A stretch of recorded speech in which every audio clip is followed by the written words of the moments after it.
부천시가 오는 10일 준비했던 인천시와의 대장소각장 증설 협약 계획을 결국 연기했습니다. 이유는 지역 시민사회와 의회에 동의가 없었기 때문입니다. 정부가 김포시 거물대리 주민 68명을 환경오염 피해자로 추가 인정하고 피해 구제에 나서기로 했습니다. 앞서 인정받은 8명까지 76명으로 늘었습니다. 인천시와 부평구가 굴포천 상류 복원 사업이 내년 2월 착공을 앞두고 사라질 주차장 면적을 대신할 방법을 아직 찾지 못하고 있습니다. 준비 상황을 살펴보겠습니다. 최근 도로 위 전동 킥보드 사고가 늘면서 안전에 대한 걱정이 늘고 있는데요. 부천시가 내년 초 전국에서 처음으로 속도 자동 제한 기술이 들어간 전동 킥보드를 도입할 계획입니다.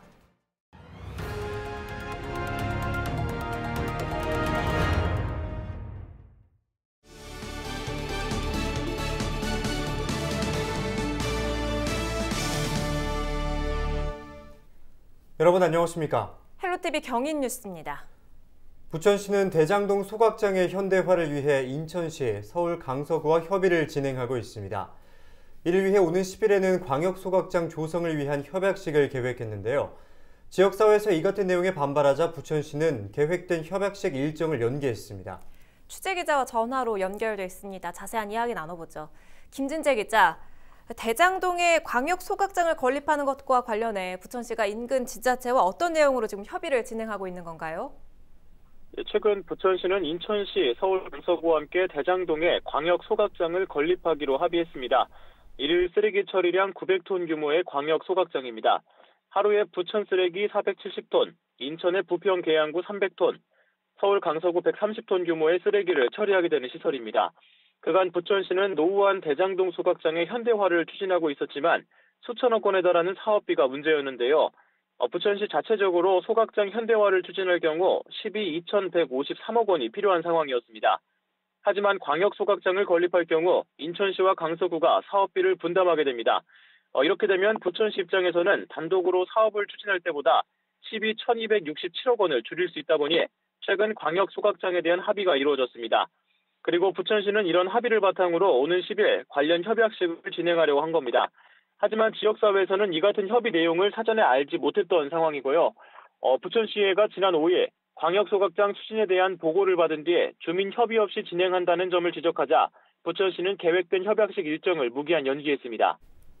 네, 그렇다면 앞으로 부천시의 계획은 어떻게 되는 겁니까? 부천시는 일단 다음 달 초까지 주민 설명회 등을 통해 주민들의 의견을 확인할 계획입니다. 그리고 이를 바탕으로 사업 계획을 검토할 예정인데요. 부천시는 지역 주민들의 반발이 예상되는 만큼 소각장 상부에 레포츠 시설과 공원 등 주민 편의시설을 설치하고 인근 지역 주민들에게는 인센티브를 부여하는 방안을 검토하고 있습니다. 그런데 인천시의 경우 조만간 자체 쓰레기 매립지와 소각장 부지를 발표할 계획이었죠. 이번에 이 협약식 연기가 인천시 발표에 좀 어떤 영향을 미칠까요?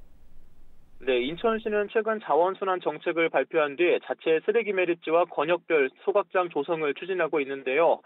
자체 매립지 공모를 비롯해 그간 진행한 용역 결과를 바탕으로 오는 12일에 자체 쓰레기 매립지와 권역별 소각장 부지를 발표할 계획입니다.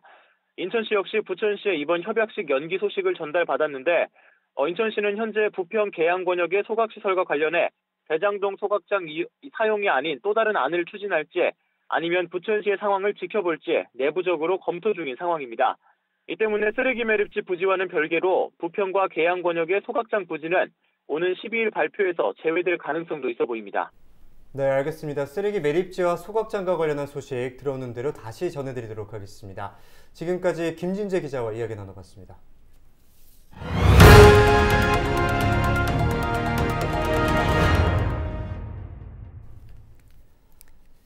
정부가 김포시의 거물대리 주민 68명을 환경오염 피해자로 인정하고 피해 구제에 나서기로 했습니다.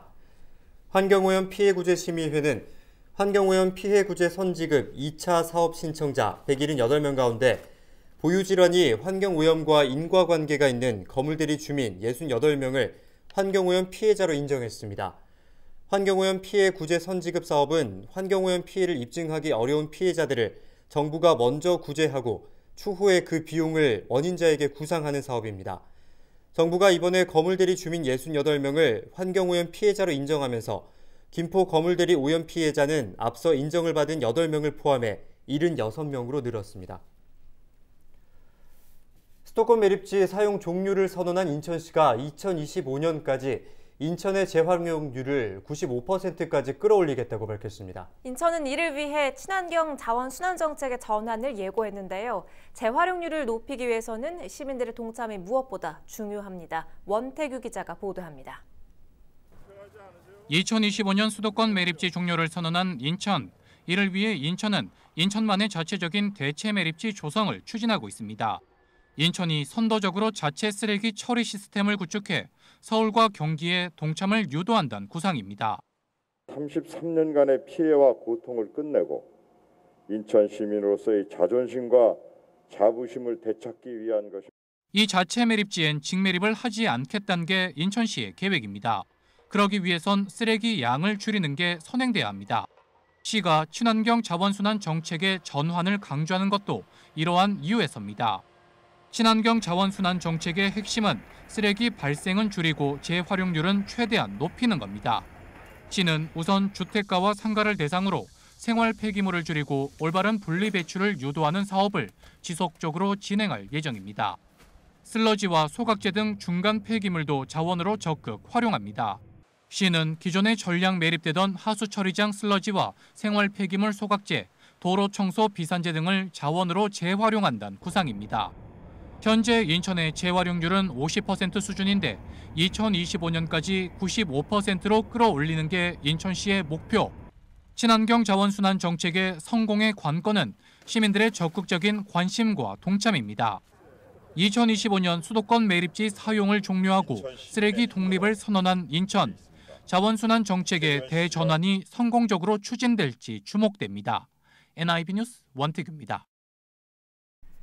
인천시가 수도권 매립지 종료에 대비해 대체 매립지, 이른바 인천 에코랜드 건립을 추진하고 있는데요. 인천시가 인천 에코랜드 주변 지역에 지원 방안을 준비 중이라고 밝혔습니다. 구체적인 지원 내용은 매년 58억 원 규모의 지역발전기금 지원, 근린공원 및 체육시설 설치, 지역발전 기본계획 수립 등인데요. 폐기물 반입에 따른 가산 징수금은 해당 지역의 특별회계로 운영할 방침입니다. 특히 인천시는 지역 주민들의 수건 사업을 우선적으로 해결할 것도 약속했습니다. 이뿐 아니라 인천 에코랜드의 관리 운영을 주민들에게 직접 맡겨 일자리 창출과 지역경제 활성화도 도모한다는 방침입니다. 네, 굴포천 상류 구간 복원 작업이 진행 중입니다. 현재 이곳은 복개돼 주차장으로 활용되고 있는데요. 이 복개된 구간을 걷어낼 경우 주차 문제가 우려됩니다. 주차 문제 해결을 위해 어떤 논의가 진행되고 있는지 취재기자와 이야기 나눠봅니다. 이대필 기자, 박남춘 인천시장이 최근 굴포천 복원 사업을 설명하면서 주차 문제 해결 방안에 대해서 언급한 바 있지요? 네, 맞습니다. 지난 6일 자신의 SNS에 글을 올렸는데요. 굴포천 생태하천 복원 사업에 대한 보고를 받고 이어 11월 실국장 회의를 진행을 했다. 그런데 실국장 회의 자리에서 전문가 의견 수렴과 주민 설명회 등을 거쳐 그림을 잘 그려왔는데 일거리를 더해 돌려보냈다. 이렇게 적었습니다. 네. 그리고 이어서 공사에 돌입하면 기존 주차장 활용에 제약이 생긴다. 불특정 다수의 시민들에게 좋은 사업이라 할지라도 인근 주민들과 상인분들에게 피해를 주면 결코 성공할 수 없다. 주차 대책을 면밀히 검토해 예상되는 부작용을 잘 해결하도록 지시했다고 강조했습니다. 네. 굴포천을 복원할 경우에는 주차장이 사라지니까 이에 대한 대책을 마련하라, 이런 이야기인데요. 굴포천 복원 공사가 곧 진행될 예정이라고요? 네, 맞습니다. 굴포천 생태하천 복원 사업이 진행되면 이제 그 위에 이제 덮여져 있던 주차장이 사라지겠죠. 그 사라지는 주차장의 규모가 860면인데요. 예. 굴포천 생태하천 복원 사업은 내년 2월 이제 착공에 들어갈 계획입니다. 이제 본격적으로 공사가 시작이 되면 이곳의 이제 주차장은 사용이 어렵게 됩니다. 사람들이 모이게 되면 주차 문제는 필연적으로 발생할 수밖에 없을 텐데 이 주차 문제 해결할 수 있는 대책은 있겠지요? 네, 굴포천 상류 구간 이제 복원 사업의 주체는 부평구입니다. 저희도 여러 차례 보도를 해드린 바가 있는데 네. 부평구는 사라질 주차장을 대신할 주차장 확보에 주력을 하고 있습니다. 먼저 학교 주차장 개방을 통해서 105면의 주차장을 확보할 계획이고요. 공사 기간 동안 임시적으로 인근 부흥로 노상에 60면, 캠프마켓 인근 문화공원 부지와 잠고객길에 229면, 동아아파트 인근에 81면의 주차 공간을 이제 신설할 방침인데요. 공사 이후에는 혁신센터 지하와 굴포 먹거리타운 스마트 주차장, 신트리공원 지하 주차장 건설, 그리고 서부동 놀이공원 부지 주차장 건설 등을 통해서 주차 문제를 해결한다는 그런 계획을 갖고 있습니다. 현재 이는 이제 부평구의 계획이고요. 인천시는 박남춘 인천시장의 지시 이후 부평구와 주차 문제 해결을 위한 대책을 논의 중이라고 밝혔는데요. 부평구는 문제 해결을 위한 적극적인 예산 지원을 인천시에 피력하고 있는 것으로 알려졌습니다. 네, 부평구는 원도심으로 주차난이 유독 심한 곳인데요. 아무쪼록 주차 문제 해결에 지자체가 적극적으로 나서주길 희망합니다. 오늘 말씀 여기까지 듣겠습니다. 지금까지 김이재패 기자였습니다.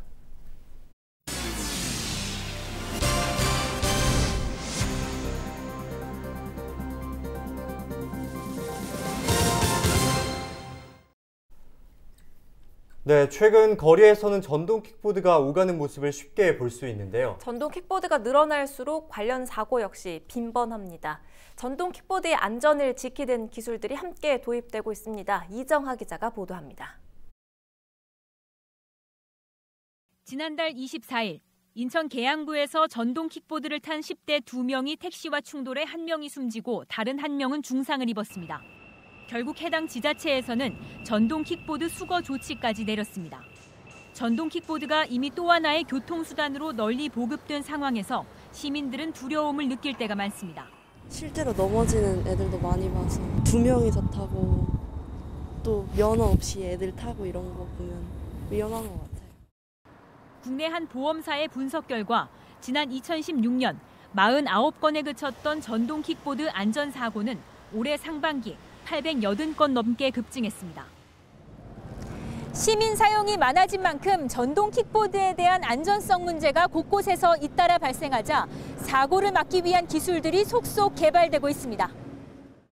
한 전동 킥보드 운영사는 지난달 퍼스널 모빌리티 안전 시스템과 관련한 특허를 출원했습니다. 킥보드 전면에 초소형 카메라와 충격 센서 등을 달아 보행자를 인식하고 자동으로 속도를 조절하는 기능입니다. 또 2명이 탑승할 때도 빠른 감지가 가능해집니다. 시스템이 자동으로 주변을 감지해서 이상 징후를 판단하고 자체 성능을 조정해서 사고 발생이나 어떤 손상이 일어났을 때 실시간으로 자동 신고까지 진행할 수 있습니다. 보행자와 라이더의 안전을 확보하고 도시 환경을 개선하는 효과가 있습니다. 이 기술은 내년 초 전국 지자체 가운데 부천시에서 처음으로 도입할 예정입니다. 보행자 안전 보호를 위해서 내년부터 선제적으로 적용할 기술을 지금 개발하고 있습니다. 자동으로 속도를 줄여주는 기술입니다. 그래서 이걸 도입하면 앞으로 보행자 안전에 큰 도움이 될 것 같고요. 전동 킥보드는 다음 달 10일부터 개정된 도로교통법에 따라 앞으로 만 13살 이상 운전자도 면허 없이 운전할 수 있게 됩니다. 헬로티비 뉴스 이정하입니다. 정부가 김포 보구곤리에서 한강 상류부까지 이어지는 한강 하구 습지를 조사합니다. 통일부와 환경부, 국립생태원은 11월부터 10개월 동안 김포 보구곤리에서 파주 마누리까지 이어지는 80제곱킬로미터 구간 한강 하구 습지에서 생태 조사를 실시합니다. 이번 조사는 향후 남북 공동 추가 조사에 대비해 기초자료 수집 차원에서 이뤄지는데요. 해당 지역 습지와 그 배후 지역의 사계절 생태 변화, 또 서식하고 있는 야생동물과 식물의 특성을 다각도로 조사할 예정입니다. 부평구가 최근 적극행정 실천 결의대회를 열었습니다. 부평구는 공직자들의 행정에 적극적으로 나서는 마음가짐을 강화하기 위해 결의대회를 마련했는데요. 부평구 공직자들은 현장 중심의 소통행정과 동료 간 협업, 소극적인 행정태도 근절 등을 약속했습니다. 차준택 부평구청장은 구민이 체감할 수 있는 적극행정을 펼쳐야 한다고 강조했습니다. 계양구가 이번 달 30일까지 건강체조교실인 7330 생활체조교실을 제한적으로 운영합니다. 그간 건강체조교실은 코로나19 확산 방지를 위해 운영이 중단돼 왔는데요. 사회적 거리두기 단계가 1단계로 완화되면서 건강체조교실도 실외 프로그램에 한해 운영을 재개합니다. 건강체조교실은 매주 월요일부터 금요일까지 공원 내 야외 공연장에서 진행되는데요. 계산체육공원과 서운체육공원에서는 오전 6시부터 7시까지, 효성 어린이공원과 작전체육공원에서는 오후 7시부터 8시까지 진행됩니다. 계양 구민이면 누구나 별도의 참가비나 신청 없이 참여할 수 있습니다.